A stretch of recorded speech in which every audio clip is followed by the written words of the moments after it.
Ibn Mubarak disait Al-Isnadu min ad-din, walawla al-Isnad, laqala man sha'a ma sha'a.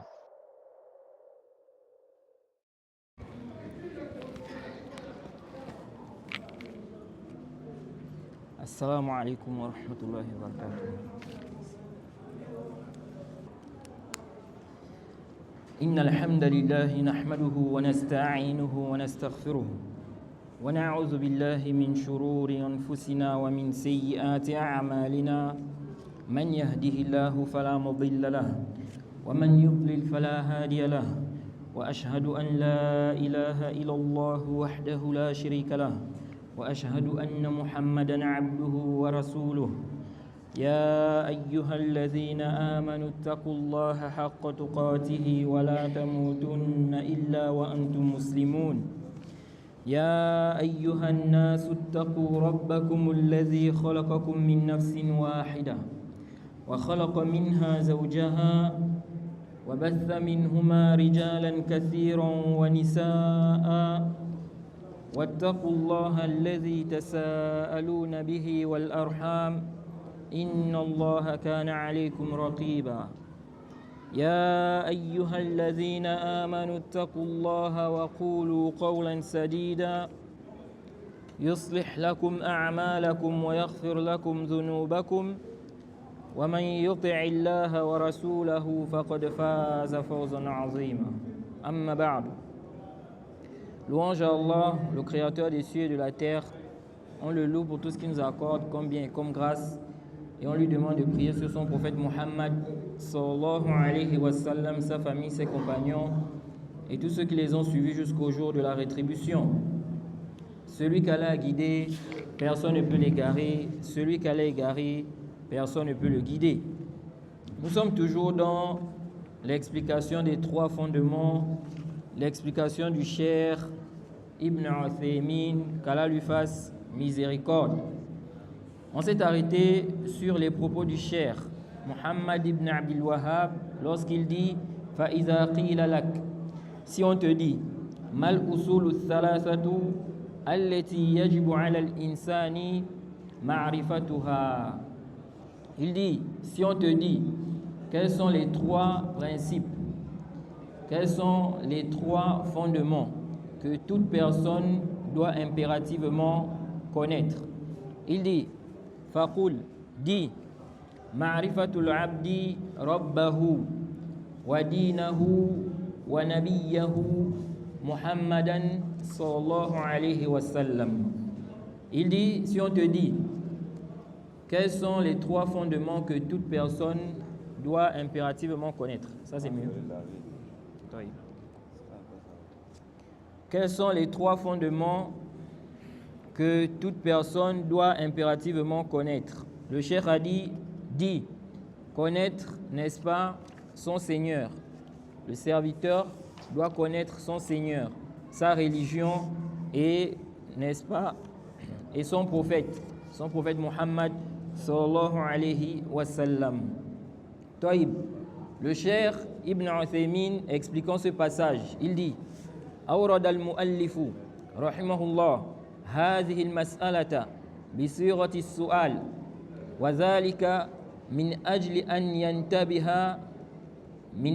ينتبه الإنسان لها، لأنها مسألة عظيمة وأصول كبيرة. Il dit ici que l'auteur, donc le Cheikh Muhammad ibn Abdul Wahhab, l'auteur, qu'Allah lui fasse miséricorde, a mentionné ici, il a évoqué ce sujet-là sous forme de question. Ok? Donc il a dit, si on te pose la question, si on te dit quels sont les trois fondements, n'est-ce pas, que toute personne doit impérativement connaître. Donc c'est une question. Ensuite, il a donné la réponse. Ok? Taïb. Le Cheikh a dit ici que l'auteur a évoqué le sujet sous forme de question. Pourquoi? Il dit pour attirer l'attention du lecteur, ok? Pour attirer l'attention de l'homme.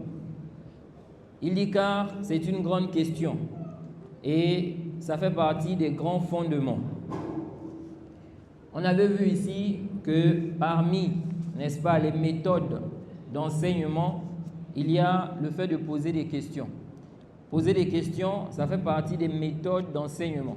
Et on a vu ça, n'est-ce pas, avec le prophète Muhammad sallallahu alayhi wa sallam. Le prophète, parfois, il posait la question aux compagnons.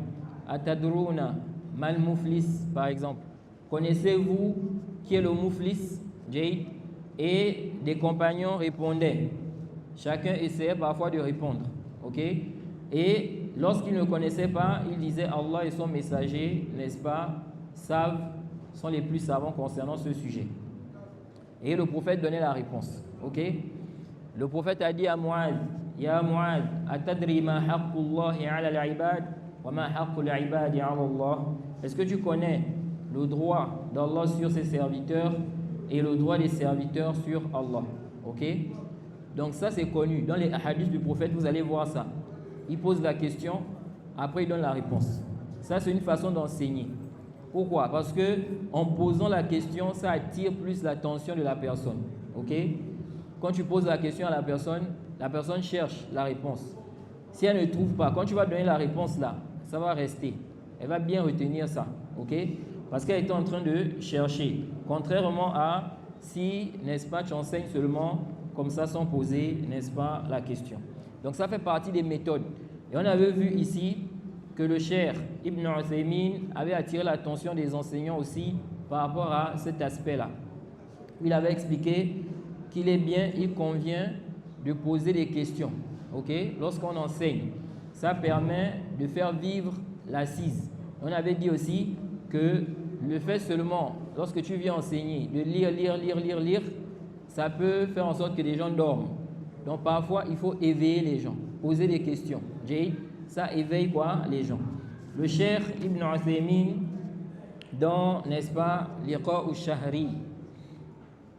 Dans Liqa al-Shahri, le Cheikh Ibn Uthaymin nous dit ceci. Il est en train de parler, n'est-ce pas, du fait que l'enseignant doit chercher les moyens pour faire comprendre aux gens. Les moyens les plus simples, les moyens simples. Ok? Un enseignant, ce n'est pas celui-là qui cherche à rendre les choses difficiles. Parce qu'il y a des gens comme ça. Il va venir expliquer des choses et lui, il peut expliquer ça d'une façon simple, mais il va rendre ça compliqué.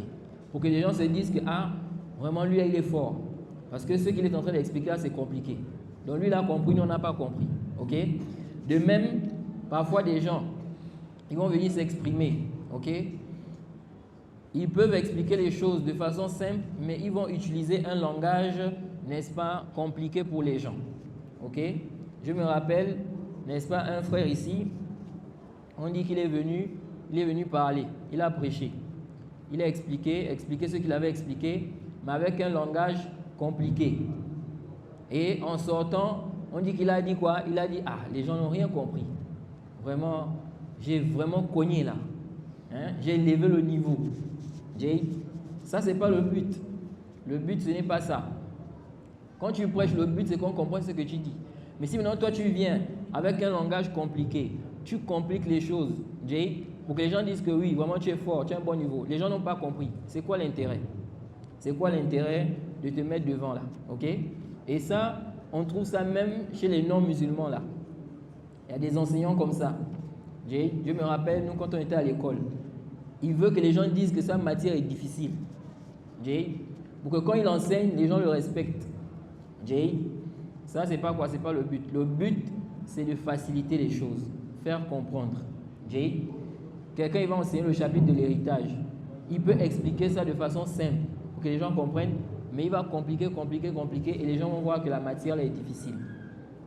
Donc l'enseignant, il cherche les moyens simples pour faire comprendre. Si c'est avec des exemples, n'est-ce pas, tu mentionnes des exemples. Donc le Cheikh Ibn Uthaymin, en expliquant cela, que l'enseignant devrait chercher les moyens simples pour faire comprendre aux gens. Il dit wa aydan naqishhum wa ahyihim bil munaqasha. Il dit parmi les choses aussi qu'il convient de faire, il dit débat avec les élèves. OK? Débat avec eux sur des sujets. Un enseignant aussi, ce n'est pas seulement celui qui vient n'est-ce pas, il dit comme ça, il faut faire comme ça, il faut faire comme ça. Il ne se préoccupe pas de si les élèves ont compris. Est-ce qu'ils ont compris? Est-ce qu'ils n'ont pas compris? Jay. Un enseignant aussi, ce n'est pas quelqu'un qui veut forcément que tout ce qu'il dit, les élèves, que tout ce qu'il dit, les élèves acceptent ça. Ok? Il faut accepter avec des preuves. Il faut être clairvoyant.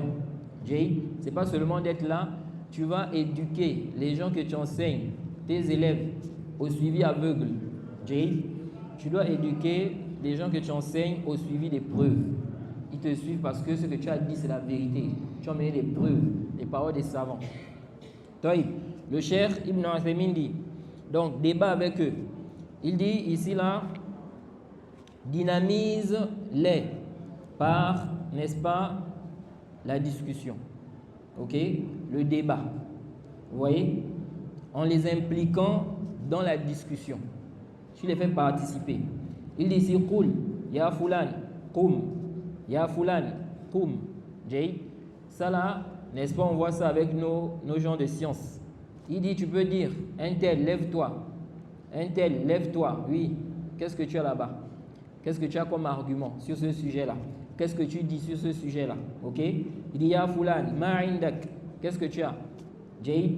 Hatta tuhyi al-majlis. Hatta tuhyi al-majlis. Il dit, afin que, n'est-ce pas, l'assise vive. Ok? Dynamise l'assise. Il dit, Amma ba'dul asatiza.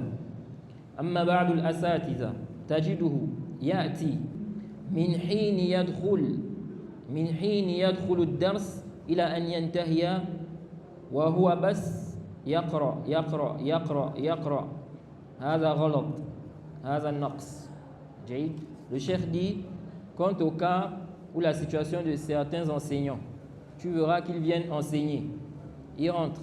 Il dit, depuis le début, quand il est rentré pour faire le dars, ok, il ne fait que lire seulement. Il lit. Le cheikh dit, ceci est une erreur. Ok? Et c'est un manquement. Taïb, naam, il se peut que dans une assise, il n'y a pas, n'est-ce pas, vraiment des questions, tu n'as pas de questions à poser. Ou bien, tu n'as pas ce qui permet de faire participer les élèves. Ok? Ça peut arriver. Une assise, deux assises, comme ça en passant. Mais quand, n'est-ce pas, ta méthodologie, c'est seulement ça. Ok? En tout cas, le Cheikh Ibn Uthaymin lui voit que ce n'est pas une bonne façon de faire. Ok? Donc, il faut faire participer les gens en posant des questions afin que les gens comprennent bien et qu'ils soient éveillés par rapport à ce qui est dit.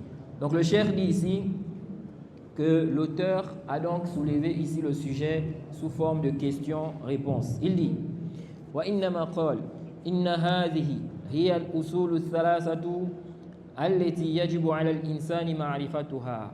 Il dit le cheikh ici là, il a dit que ce sont les fondements, n'est-ce pas? Ce sont les fondements que le serviteur doit impérativement connaître. Je ne sais pas si j'ai mentionné la référence, la parole du cheikh Ibn Uthaymin là, c'est dans l'Iqa al-Shahri, cassette numéro 51, première face. Vous pouvez trouver ça aussi dans Shamila. Now, ensuite, le cheikh Ibn Uthaymin a dit, le cheikh Muhammad ibn Abdul Wahhab a cité ici les trois fondements que le serviteur doit connaître. Il dit لأنها هي الأصول التي يسأل عنه المرء في قبره إذا دفن. Il dit parce que ce sont les fondements sur lesquels le serviteur sera questionné dans sa tombe. Et on avait vu ça ici samedi passé, que ça ce sont les trois questions de la tombe. Qui est ton Seigneur? C'est quoi ta religion? Et qui est cet homme qui a été envoyé parmi vous? Ce sont les trois fondements que le cheikh Muhammad ibn Abdul Wahhab a mentionné ici. Et il va parler de ça un peu plus en détail dans la suite. Donc le cheikh dit ici, ce sont les trois questions qu'on va poser au serviteur dans sa tombe lorsqu'il sera enterré. Et lorsque les gens vont partir, ils vont le laisser. Ok? Après l'enterrement, ils vont le laisser. Et c'est comme ça. C'est pour cela, on dit souvent aux gens qu'il ne faut pas être là pour faire des choses pour les gens. Il faut faire pour Allah. Pourquoi? Parce que quand tu vas mourir là, tu seras seul là-bas. Jay, on va aller t'enterrer, tu seras seul. Donc si tu suis les gens, ok, voilà, tu as des amis qui t'entraînent dans la déviation, dans le faux, dans l'égarement, tu les suis. Le jour où tu vas mourir, on va aller t'enterrer. Il se peut que les amis là, n'est-ce pas, après l'enterrement, n'est-ce pas, ils vont faire quoi? Ils sont eux qui vont même venir pour t'enterrer. Après, ils vont retourner. Jay, tu vas rester là-bas. Maintenant, ce qui compte, c'est ton travail. Qu'est-ce que tu as fait pendant que tu étais sur cette terre-là? Jay, tu as suivi les gens, tu as suivi tes amis, mais voilà, maintenant tu te retrouves dans la tombe. Ok? Et il se peut même que les amis là, n'est-ce pas, ils se réforment. Ils, n'est-ce pas, ils suivent la bonne voie. Maintenant, toi, tu es resté dans l'égarement. Vous voyez? Comme ce qui s'est passé avec l'oncle du prophète, Jay. L'oncle du prophète, n'est-ce pas, Abu Talib, qu'est-ce qui s'est passé? Il n'a pas prononcé l'attestation de foi. Le prophète lui a demandé de prononcer, il n'a pas prononcé. Et parmi les causes, n'est-ce pas, c'était quoi? La mauvaise compagnie. Vous voyez? Il a eu un mauvais conseiller, un mauvais conseil. Vous voyez, quelqu'un qui lui a dit, n'est-ce pas, qu'il a incité à ne pas prononcer quoi? La shahada. Vous voyez? Et on dit que, n'est-ce pas, celui-là, il sait quoi? Il s'est converti. Vous voyez? Et lui, il est resté dans quoi? Il est mort dans le kufr, dans la mécréance. Donc le cheikh dit ici que lorsque les gens vont partir, n'est-ce pas? Atahu malakan fa aq'adahu. Deux anges vont venir dans sa tombe. Ils vont, n'est-ce pas, le faire asseoir. Donc le mort là. Fasa'alahu. Ils vont lui poser la question. Man rabbuk, qui est ton Seigneur? Wa ma dinuk, quelle est ta religion? Wa man nabiyuk, et qui est ton prophète? Fa amma al-mu'minu fa yaqul Rabbi Allah. Il dit, quant au croyant, il dira, mon Seigneur c'est Allah. Wa dini al-islam, et ma religion c'est l'islam. Wa nabiyyi Muhammadun, et mon prophète c'est Muhammad. Le cheikh dit, wa amma al-murtab aw al-munafiq fa yaqul ha la adri sami'tu an-nas yaquluna shay'an fa qultuhu. Il dit ici, quant au sceptique, celui qui doute, ou bien l'hypocrite, il dira je ne sais pas. J'ai entendu les gens dire ceci, j'ai entendu des gens dire quelque chose et j'ai également dit cela. Ok? Et on avait vu ça. Et on a vu aussi dans les propos, on avait lu ici une réponse du cheikh Al-Abbad où il expliquait que celui qui va répondre correctement aux trois questions-là, dans la tombe, il n'est pas forcément épargné du châtiment de la tombe. Quelqu'un peut bien répondre aux questions-là, mais il est quand même châtié dans la tombe à cause de certains péchés. Ça peut être le zina, ça peut être le mensonge, ça peut être un namima, etc. etc. Ok? Taïb. Ensuite, le cheikh Muhammad ibn Abdul Wahhab nous dit ceci. Faqul ma'rifatul abdi rabbahu. Ok? Il dit ici là que, donc, parlons des trois fondements. Il a dit quoi? Premièrement, le fait que le serviteur connaisse son Seigneur. Ok? Il doit connaître son Seigneur. Le cheikh Ibn Uthaymin explique ce passage. Il dit Ma'rifatullahi takunu bi asbabin. Il dit connaître Allah, n'est-ce pas? Connaître Allah se fait par le moyen de plusieurs causes. Ok? Donc comment tu vas connaître ton Seigneur? Il y a plusieurs moyens. Premièrement, il dit ici Minha an-nazaru wa tafakkuru fi makhluqatihi.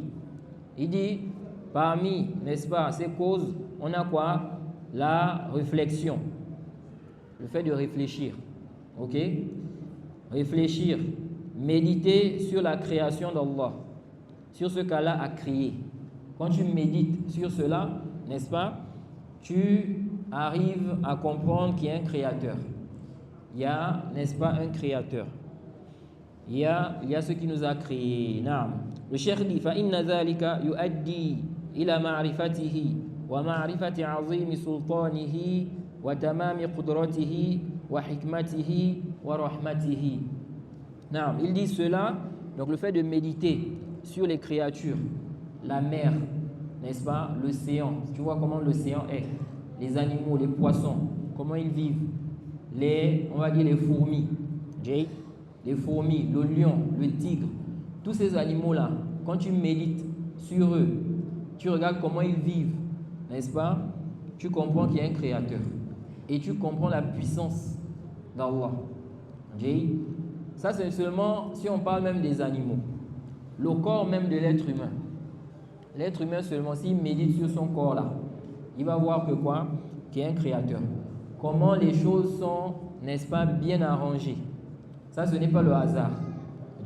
C'est pourquoi, même parmi ceux-là qui ont nié l'existence d'Allah, parmi eux, il y en a qui ont fini par dire quoi?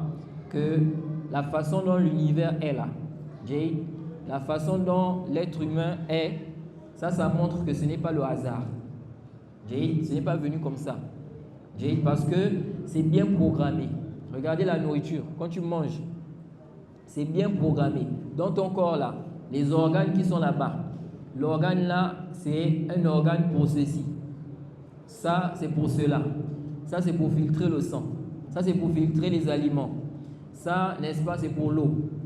Tout ce que tu consommes là, ce qui est déchet dedans là, ça va aller quelque part. Après, ça va sortir.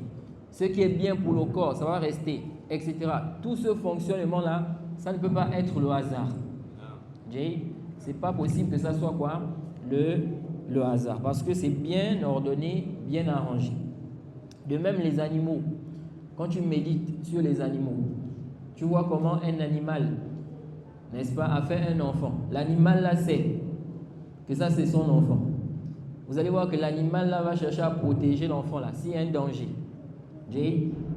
Vous voyez par exemple les lions. Les lions là. Les lions, s'ils viennent trouver par exemple une lionne avec déjà des enfants, des petits, si les enfants là, ce ne sont pas ses enfants, ce n'est pas sa progéniture, il va chercher à les tuer.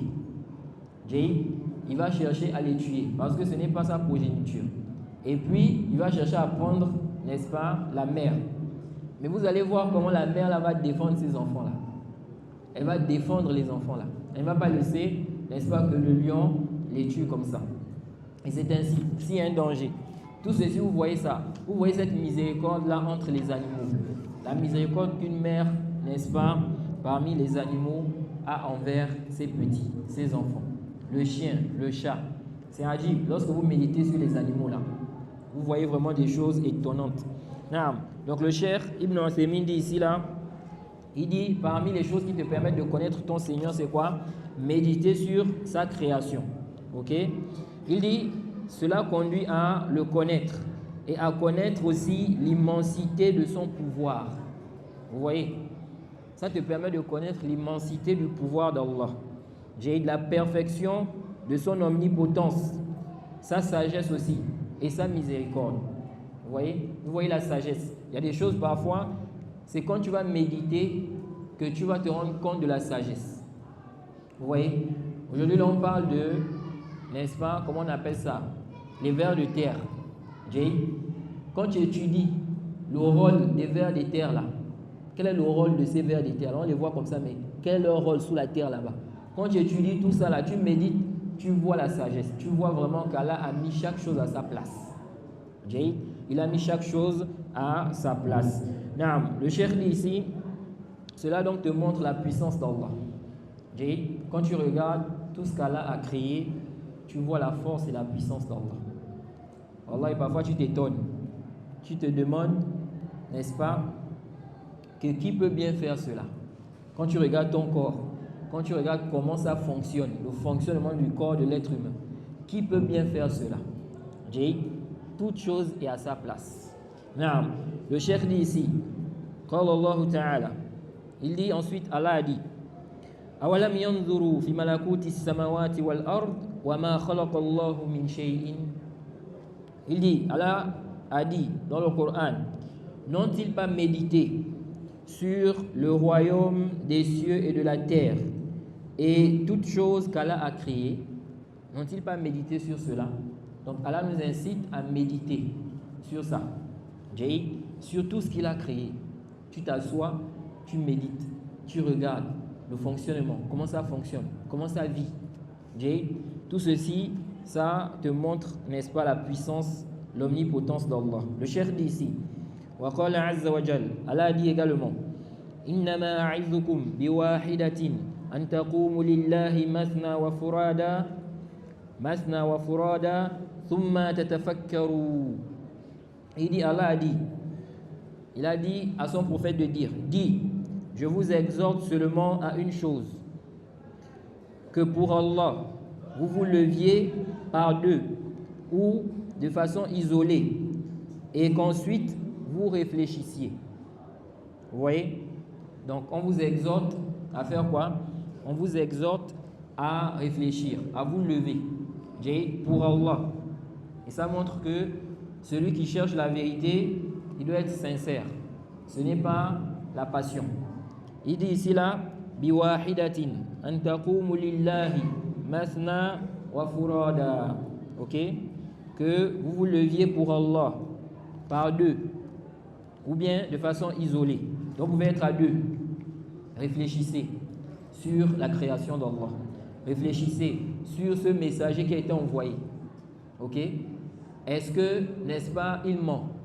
Est-ce que ce n'est pas un véritable messager? Vous voyez? Et on voit aussi ici qu'on incite, on exhorte, n'est-ce pas, la personne à réfléchir, à ne pas se précipiter. Il se peut que des gens rejettent la vérité parce qu'il n'a pas pris le temps de quoi? De méditer, de réfléchir. Donc le da'i aussi, il appelle, le prédicateur, il appelle les gens à ne pas se précipiter, à bien réfléchir. Écoutez ce que j'ai dit. Ok? Vous voyez des gens aujourd'hui, là, lorsqu'on fait des mises en garde, ok? Il y a des gens, ils sont allergiques aux mises en garde. Lui, il ne veut pas entendre parler de mise en garde. Mise en garde, il ne faut pas parler de ça. Vous voyez? Alors que la mise en garde, ça fait partie de la religion. Ok? Plusieurs preuves montrent cela et c'est un consensus des musulmans. La mise en garde contre les gens du faux, les innovateurs, les gens de l'égarement. Il y a des gens, ils vont critiquer des mises en garde. Ils vont dire, oh non, ceux-là, ils font des mises en garde. Ils critiquent les gens. Mais il n'a pas écouté. Il n'a pas fait quoi? Il n'a pas écouté. Un tel a critiqué. Ok, il a dit quoi? Qu'est-ce qu'il a dit? Comme un frère qui dit, n'est-ce pas, parlant d'un autre frère, il dit que lui là, il passe son temps à faire des mises en garde. Mise en garde sur Foulane, mise en garde sur Foulane, mise en garde sur Foulane. Bon, les mises en garde là, c'est sur quoi? Il dit quoi? C'est ça. Écoute d'abord ce qu'il a dit. Parce qu'il peut dire la vérité. Pourquoi toi tu te précipites à rejeter, n'est-ce pas, du simple fait que c'est une mise en garde? Comme c'est une mise en garde, directement tu rejettes. Là. Donc il faut méditer. Et c'est comme ça, les prophètes ont incité les gens à réfléchir, à méditer. Ok? Il a mis en garde. Bon, il a mis en garde, il a dit quoi? Ce qu'il a dit là, c'est mauvais ou bien c'est bien? Est-ce que ici là, il a été injuste envers l'autre? Il a menti sur lui ou bien il a dit la vérité sur lui? Est-ce qu'il a mentionné ses propos? Est-ce que, n'est-ce pas, il a réfuté ce qu'il a dit, etc. Mais tu ne viens pas seulement comme ça là, tu fais quoi? Tu rejettes. Ok? Toïb. Non, il n'y a pas de doute, c'est vrai qu'il y a, n'est-ce pas, il y a des gens parfois à qui on n'accorde pas d'importance à ce qu'ils disent. Ok? Parce qu'on sait déjà que ce sont des gens, n'est-ce pas, qui ne sont pas quoi? Crédibles. Ok? Ça, c'est une chose. Toïb. Par exemple, si on voit par exemple un chiite, ok? Un chiite, il vient par exemple critiquer le Cheikh Ibn Baz, ou bien il vient critiquer l'imam Malik, par exemple. Il le dénigre. Il dénigre l'imam Malik. Ici, là, ce n'est pas nécessaire d'écouter ce qu'il raconte. Parce qu'on sait déjà que quoi? Il est dans le faux. Parce qu'on sait, on connaît que l'imam Malik, c'est quelqu'un qui est sur une bonne voie. Donc si lui, il vient dénigrer l'imam Malik, automatiquement, nous on sait déjà que ce n'est pas la peine. Ok? Mais quelqu'un, tu reconnais que c'est quelqu'un, n'est-ce pas, qui peut être écouté. Et c'est quelqu'un, n'est-ce pas, il emmène des preuves dans ce qu'il dit. Pourquoi tu rejettes ça? Pourquoi tu ne veux pas écouter? Jay, Toy. Donc, le cheikh ici, il nous dit donc qu'Allah a dit quoi? On nous exhorte à réfléchir. Ok? Toy. Ici, là, on voit que la réflexion, on peut méditer, réfléchir sur, n'est-ce pas, ce qu'Allah a créé. Les animaux, le ciel, la terre, etc. Et on peut aussi méditer sur les messagers. On réfléchit sur le messager, ce qu'il a dit. Est-ce que ça là, ça peut venir de quelqu'un qui n'est pas messager, qui n'est pas prophète? Il a dit ça. On médite sur sa vie, sur la vie qu'il a menée. On médite sur ce qu'il dit, la parole. Jade, on nous exhorte à cela ici. Ensuite, le cheikh a dit وقال تعالى إن في خلق السماوات والأرض واختلاف الليل والنهار لآيات لأولي الألباب. Il dit ici, Allah a dit, en vérité, dans la création des cieux et de la terre et dans l'alternance de la nuit et du jour, il y a certes des signes pour les doués d'intelligence. Wallah, il y a des signes. Jay, qu'est-ce qui t'a trompé au sujet de ton Seigneur? Jay, Allah nous a montré la voie. Allah a mentionné ce qui te permet, il a créé ce qui te permet, n'est-ce pas, de suivre sa voie. Jay, qu'est-ce qui t'a trompé? La dunya? Qu'est-ce qui t'a trompé? Les femmes, les enfants, la richesse? Ici là, le cheikh dit, Allah a dit, dans la création des cieux et de la terre. Regardez les cieux. Comment c'est? Ça tient. Ok? Ce n'est pas soutenu par quelqu'un. Il n'y a pas quelqu'un qui soutient ça, mais c'est là. Ça dit bloqué dans les airs. Ok? Il dit ici, dans la création des cieux et de la terre. Regardez comment la terre a été créée. Jay. Il dit, et l'alternance de la nuit et du jour. Combien de personnes méditent? On est dans la nuit. Après, on va se retrouver dans le jour. Comment on a fait pour passer de la nuit au jour là? Comment ça s'est passé là? Combien de gens méditent sur cela? Jay. Allah dit, dans cela, il y a certes des signes pour les doués d'intelligence. Vous voyez, il y a des endroits, ils vont faire 6 mois dans la nuit. 6 mois sont dans la nuit. Jay.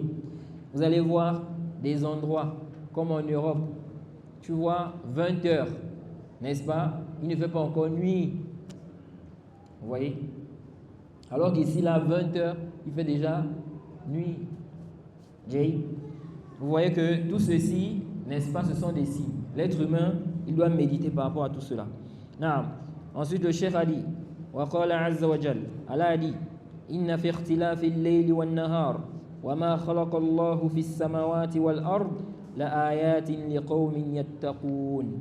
Il dit, Allah a dit, en vérité, dans l'alternance de la nuit et du jour, et dans ce qu'Allah a créé dans les cieux et sur la terre, il y a des signes pour ceux qui craignent Allah.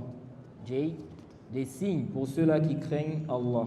Ensuite, le cheikh a dit, وقال سبحانه وتعالى إن في خلق السماوات والأرض واختلاف الليل والنهار والفلك التي تجري في البحر بما ينفع الناس وما أنزل الله من السماء من ماء فأحيا به الأرض بعد موتها وبث فيها من كل دابة وتصريف الريح والسحاب المسخر بين السماء والأرض لآيات لقوم يعقلون. Le cheikh dit ici qu'Allah dit, certes, en vérité, dans la création des cieux et de la terre et l'alternance du jour et de la nuit. De même, n'est-ce pas, que le navire chargé de choses profitables aux gens, dans l'eau qu'Allah fait descendre du ciel. Subhanallah, regardez le bateau. Tout ce qu'on crée, tout ce que l'homme crée là, en réalité, tout ce que l'homme crée, n'est-ce pas, c'est Allah qui a créé ça. C'est pourquoi Allah dit que c'est lui qui vous a créé et quoi? Et ce que vous fabriquez. Ok? C'est Allah qui t'a donné l'intelligence, la force, n'est-ce pas, le pouvoir, la capacité de créer, n'est-ce pas, l'avion, le bateau, ceci, cela. En réalité, c'est Allah qui a créé ça. C'est Allah qui a créé ça. C'est pour cela, n'est-ce pas, toutes ces créations-là, comme l'avion aujourd'hui, en réalité, c'est Allah qui a créé. C'est Allah qui a créé cela. Il est le créateur par excellence. C'est lui qui crée, n'est-ce pas, du néant à l'existence. Alors que l'homme, pour créer, il a besoin de quoi? Il a besoin d'une matière, de la matière, de quelque chose. Ok? Allah, n'est-ce pas, pour créer, il dit simplement soit, et la chose est. Comme il a dit, innama amruhu idha arada shay'an an yaqula lahu kun fayakun. Ok? Son commandement, lorsqu'il veut une chose, c'est de dire quoi? C'est de dire soit et la chose est. Regardez le bateau. Le bateau, regardez comment il est lourd. Le bateau est lourd. Et vous voyez, lorsqu'on charge ça, on met des choses dedans, parfois même le conteneur. Mais vous voyez comment ça reste sur l'eau. Mais toi qui ne pèses pas comme le bateau là, si tu vas sur l'eau là, tu vas faire quoi? Tu vas couler. Tu vas couler. Alors que tu ne pèses pas plus que le bateau. Vous voyez? Mais tout ça là, on doit méditer. Allah nous demande de méditer sur ça, sur les navires là. Et aujourd'hui, ce qu'on a aujourd'hui là, l'avion. Regardez l'avion. Cet engin là. Jusqu'à aujourd'hui là, les gens voyagent. On voyage. Mais on ne connaît pas, on n'arrive pas à expliquer comment l'avion fait pour rester dans les airs là. Moi jusqu'à aujourd'hui là, je ne comprends pas. Malgré que j'ai déjà vu des explications, mais je n'arrive pas à comprendre toujours.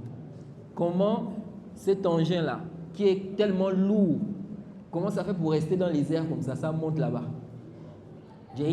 Tout ceci, n'est-ce pas, tu dois quoi? Tu dois méditer sur cela. Si Allah a parlé ici du bateau, du navire, ce qui est plus que ça, a fortiori. Donc le cheikh a cité ce verset. Voilà dit, dans le navire, n'est-ce pas, qui vogue en mer chargé de choses profitables aux gens.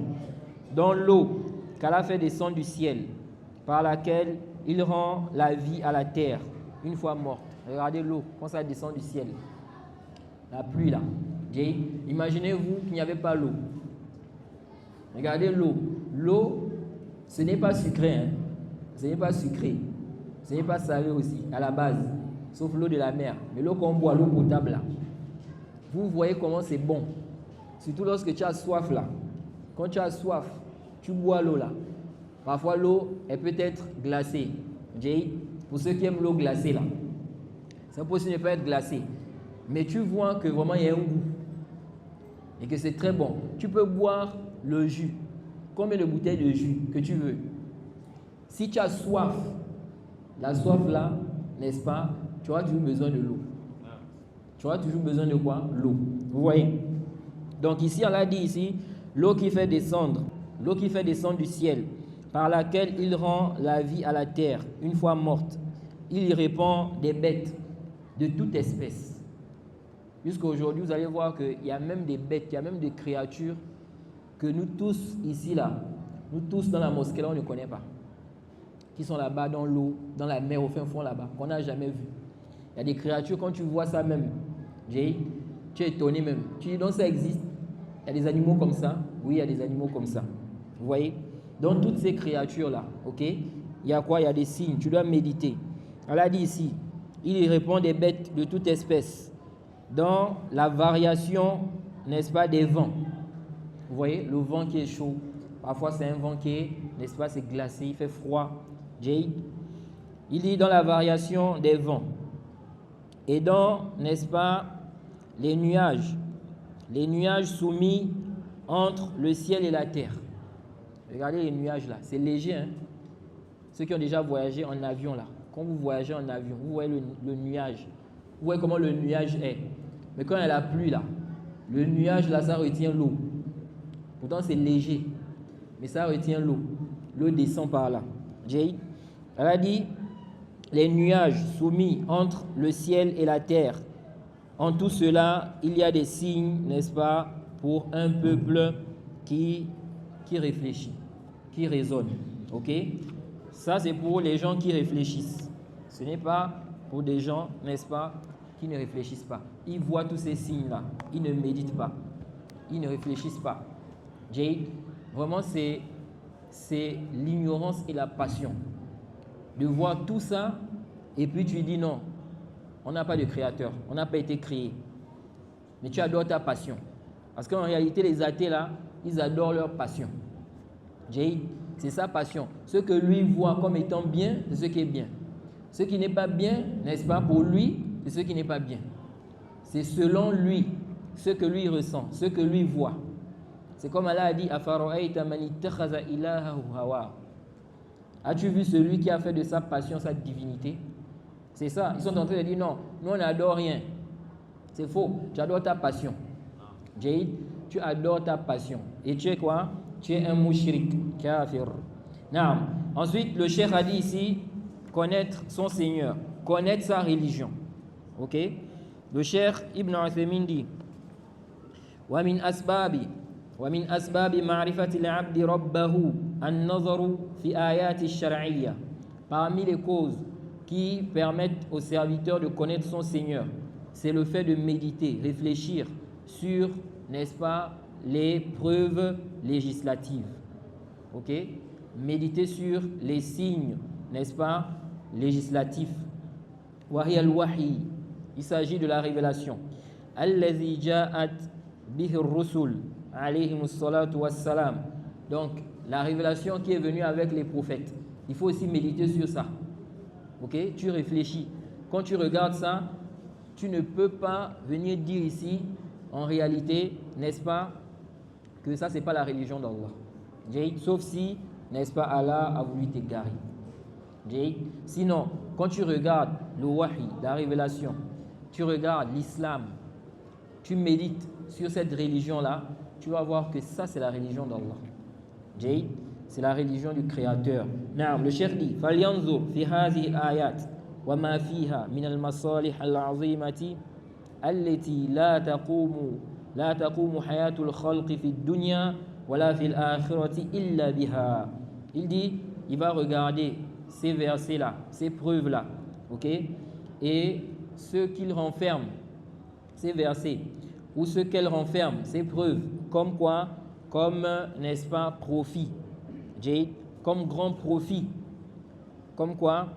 Comme intérêt immense, sans lesquels la vie des créatures ici-bas et dans l'au-delà ne serait possible. Non.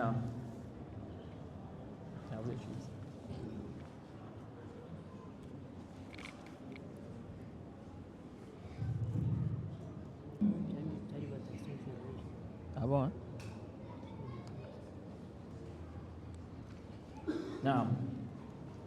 Non, il y a un frère qui vient de m'annoncer là que lorsque j'ai lu le verset 164, la sourate 2 là, j'ai dit wa tasrif ar-rih, alors qu'ici c'est wa tasrif ar-riyah.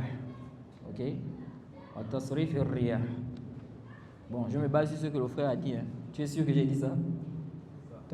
C'est ça? J'ai dit ça. Il faut souvent m'arrêter. Si vous entendez une erreur là, il faut m'arrêter. Non. Mais il faut être sûr. Il faut être sûr que je me suis trompé. Non.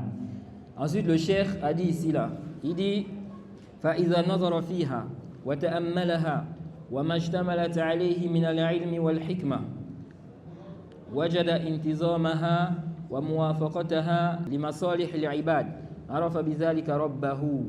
Le cheikh dit ici là, si maintenant il regarde, donc le serviteur médite sur, n'est-ce pas, les preuves de la législation, il médite sur cela, il regarde et il voit ce que ces preuves-là contiennent comme science et sagesse, il va voir, n'est-ce pas, sa bonne organisation et sa correspondance. Il va voir que ces preuves-là correspondent aux intérêts des créatures. Non, et ça c'est sahih. Celui qui médite sur les sagesses de certaines interdictions dans l'islam, certaines choses, il va voir vraiment que c'est par rapport aux intérêts des créatures. lorsque vous entrez par exemple dans le chapitre de la vente, subhanallah, ce chapitre-là, si tu étudies ça bien, en méditant sur la sagesse, n'est-ce pas, tu vas voir que ta foi va augmenter, Inch'Allah. Regardez aujourd'hui, et malheureusement ça c'est un chapitre qui est beaucoup ignoré. Beaucoup de gens ignorent ça, même parmi les imams, même parmi ceux qui ont étudié. C'est un chapitre qui est beaucoup ignoré et très peu enseigné. Dans l'islam par exemple, lorsque quelqu'un il est employé, on t'a employé, ok, pour faire un travail.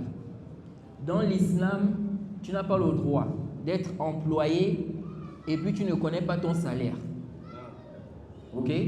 On te prend, on te dit viens faire tel travail, viens mettre la peinture à la maison, viens mettre les carreaux, ou bien viens, tu vas enseigner, n'est-ce pas, telle matière. Et puis, vous ne vous mettez pas d'accord sur le salaire. Ce n'est pas permis dans l'islam, c'est haram. Et Abu Huraira rapporte dans le Sahih Muslim que le prophète naha anil gharar. Anna an-nabiyya sallallahu alayhi wa sallam naha an bay'il gharar. Le prophète a interdit la vente aléatoire, le contrat aléatoire. Toïb, quelle est la sagesse? Quand tu médites sur la sagesse là, tu vois vraiment que c'est pour l'intérêt des créatures. La sagesse, c'est quoi? C'est que le fait de ne pas se mettre d'accord sur le salaire, sur le prix là, ça peut conduire à des conflits. Et combien c'est arrivé entre les gens? Viens travailler, on ne se met pas d'accord sur le prix, on va voir après, on va parler après. Il a fini de travailler, maintenant il dit, le travail là, ça fait 300 000. Voilà maintenant la personne qui dit 300 000, c'est trop. Ça c'est au travail de 100 000. Il dit non, ça c'est 300 000, j'ai fait comme ça, comme ça, comme ça. Maintenant ils sont en train de se discuter. Ça c'est pas le travail, n'est-ce pas, de 100 000. Il dit non, ça c'est pas le travail de 300 000. Pourquoi? Parce qu'ils n'ont pas respecté ce principe-là. Jay, les taximans aussi. Jay, tu prends un taxi. Vous devez vous mettre d'accord sur le prix. C'est pas comme certains font. Tu prends le taxi et puis, n'est-ce pas, on va parler du prix après. Non, on parle du prix maintenant. C'est combien? Si tu me déposes jusque là-bas, je dois donner combien? Parce que si on ne parle pas sur le prix, maintenant on arrive là-bas. Moi, tu me dis maintenant ça fait 1000 francs. Dans mes poches, j'ai 500. On fait comment? Ça devient des problèmes. C'est pourquoi il y a certains taximans en Arabie Saoudite là-bas, il y a certains taximans qui font ça. Parce qu'ils savent. Ils savent quoi? Que si maintenant il te donne le prix, n'est-ce pas? Il ne va pas gagner ce que lui veut là. Donc il te dit monte, on va parler devant. Donc tu montes, il est en train de conduire. Maintenant arrivé là-bas, il te donne un prix. Une grande somme. Toi maintenant, tu n'as pas. Jay. Ou bien tu as, mais tu vois que c'est trop. Et il sait, si toi maintenant tu dis que tu ne payes pas là, il dit il te laisse avec Allah. Donc toi tu vas rester maintenant là en train de culpabiliser. Que, ah, je n'ai pas payé. Vous voyez, ça ce n'est pas bien. C'est pourquoi moi je disais toujours à mes frères, les étudiants en sciences, parce que je voyais beaucoup de frères tomber dans ça. J'ai dit ça, ce n'est pas permis. Le taximan, je lui ai dit, tu dois me dire le prix maintenant, avant qu'on ne quitte ici. Ce n'est pas quand je vais arriver là-bas, tu me dis non, ça fait tant. Non. C'est comme ça. Quand on t'emploie, on te prend comme employé, tu dois parler avec le prix. Tu me payes combien pour le travail là? C'est tant. Vous êtes mis d'accord sur le prix. Ce n'est pas tu fais le travail, on dit non, on va parler après, il n'y a pas de problème. Beaucoup de gens font ça. Tu vas déposer, n'est-ce pas, le vêtement, même les tailleurs là.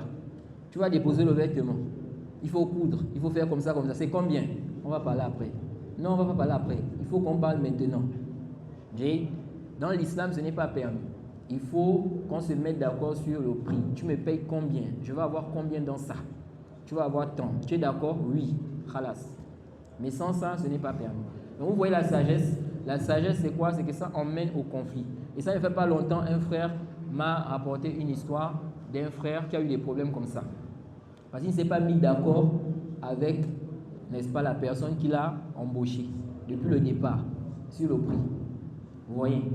Dans l'islam, par exemple, on interdit quoi? Lorsque tu as acheté une marchandise, ok? Tu as acheté la marchandise. Quand tu as fini d'acheter la marchandise là, il n'est pas permis pour toi de vendre la marchandise là où tu as acheté ça là. Tu dois déplacer ça. Jay, tu es allé acheter la marchandise là où tu as acheté là. Tu ne dois pas vendre ça là au même endroit. Quand on regarde la sagesse, les gens de science nous disent que la sagesse dans l'interdiction là, c'est quoi? C'est que celui qui va acheter la chose, généralement quand tu achètes quelque chose pour revendre, tu vas revendre ça comment? Hein? Plus cher. Et tu vas revendre ça plus cher. Tu ne vas pas acheter une chose, n'est-ce pas, pour revendre ça moins cher. Ça, c'est connu, tous les commerçants. C'est pourquoi ceux qui ont dit non, lorsque quelqu'un vend une marchandise, ok? Quelqu'un va vendre, n'est-ce pas? Il va aller, par exemple, à la banque. À la banque, il va acheter, ok? Il va acheter quelque chose à la banque et il va payer par échéance. Il ne va pas payer cash. Il va payer petit à petit, petit à petit, petit à petit. Il va acheter ça à la banque. Ensuite, il va revendre ça. Il va revendre ça, n'est-ce pas, à quelqu'un d'autre. Il y en a qui ont dit que quoi? Que ça, c'est le riba. La banque aussi est en train de faire le riba. Alors que c'est connu que tout celui qui achète une chose pour revendre, il ne va pas revendre ça au même prix. Sinon, qu'est-ce qu'il gagne dedans? Tout commerçant, quand il achète la marchandise pour vendre, c'est pour revendre ça plus cher. Donc, quand toi tu achètes la marchandise pour revendre, c'est connu que tu vas acheter ça pour revendre ça plus cher. Et ça, ce n'est pas le riba, ça c'est permis. C'est pourquoi Allah a dit wa ahallallahu al-bay' wa harrama ar-riba. Allah a autorisé la vente, il a interdit quoi? Le riba. Parce qu'il y a des gens qui ont dit non, c'est comme le riba. Là, ici là, quand toi tu achètes la marchandise, c'est connu que tu vas revendre plus cher. La sagesse c'est quoi? C'est que si toi tu revends la même marchandise là, au même endroit où tu as acheté ça là, celui qui t'a vendu ça là, quand il va voir que tu es en train de vendre la marchandise qu'il t'a vendue à un prix qui est plus cher, il peut chercher à se rétracter. Il peut chercher à récupérer ça pour revendre ça lui-même. Parce qu'il va voir que tu es en train de vendre ça à un prix qui est quoi? Qui est plus cher. Et wallah, j'ai vu ça. J'ai vu ça, ça s'est passé devant moi. Quelqu'un a acheté une marchandise et puis il a revendu ça sur place. Et le commerçant, celui qui a vendu là, il dit qu'il veut reprendre sa marchandise. Il dit qu'il veut reprendre quoi? Sa marchandise. Oui. Donc dans l'islam, quand tu médites sur les versets, sur les preuves de la législation, tu vas voir, n'est-ce pas, la sagesse. Et tu vas voir que ce qu'Allah a légiféré là, c'est pour le profit, c'est pour les biens des serviteurs. Les biens, n'est-ce pas, c'est pour le bien des créatures. Non, on s'arrête ici, on demande qu'Allah nous facilite, qu'il nous accorde la compréhension de sa religion. C'est l'heure, je pense que c'est l'heure. Non, c'est 40, non? La prière, c'est 40? Non. Donc on s'arrête ici. Peut-être s'il y a une question rapidement avant que l'imam ne vienne.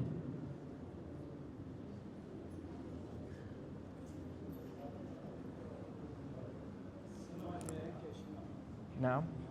Attendez, lui il a posé la question avant. Oui, allez-y.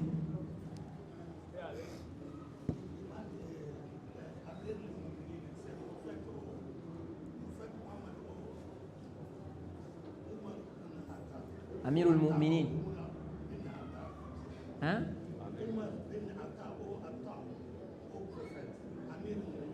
Amirul Mu'minin. C'est Omar ibn al-Khattab ou bien le prophète? Ah, ok, d'accord. Amirul Mu'minin, c'est-à-dire le chef des croyants. Ok? Le chef des croyants.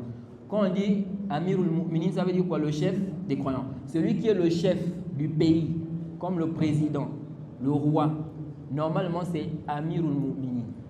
Parce qu'il y a des gens aujourd'hui, ils ont dit non, ils ont dit le chef là, le président, il ne faut pas l'appeler comme ça. Mais Amirul Mu'minin, c'est-à-dire c'est lui qui dirige les croyants, c'est lui le chef, c'est lui le commandant. Ok?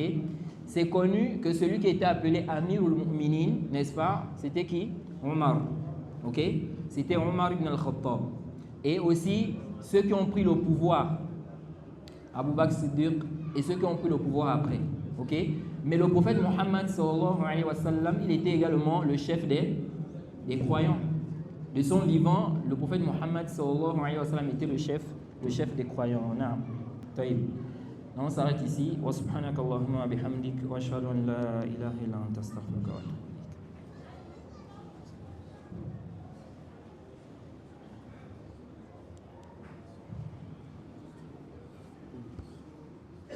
Farouk,